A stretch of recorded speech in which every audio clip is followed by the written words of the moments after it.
Hello welcome to our blog. তো আজকে নিয়ে চলে এসেছি দুপুরের লাঞ্চ থালিটা আমি মায়ের হেসেল নামক একটি হোম ডেলিভারি থেকে অর্ডার করেছিলাম। তো আগে দেখে নিই কী কী দিয়েছে। আমি চিকেন থালি অর্ডার করেছিলাম।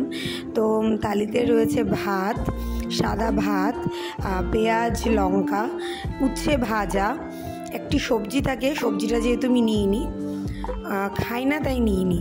আচ্ছা, আমের ডাল রয়েছে এবং চিকেন পার প্লেটে 2 পিস করে ওরা চিকেন দেয় এবং চাটনি আর পাঁপড় রয়েছে, যেটা আমি এখানে আর দেখাতে পারিনি।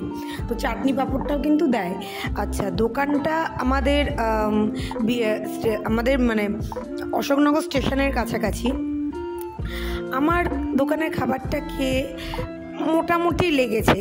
আমি স্ক্রিনে দোকানের নাম্বারটা মেনশন করে দেবো। তো তোমরা যারা এই দোকানের খাবার খেতে যদি চাও তো অবশ্যই তোমরা অর্ডার করে খেতে পারো। খেলে অবশ্যই কিন্তু আমাকে জানাতে ভুলো না। Thank you.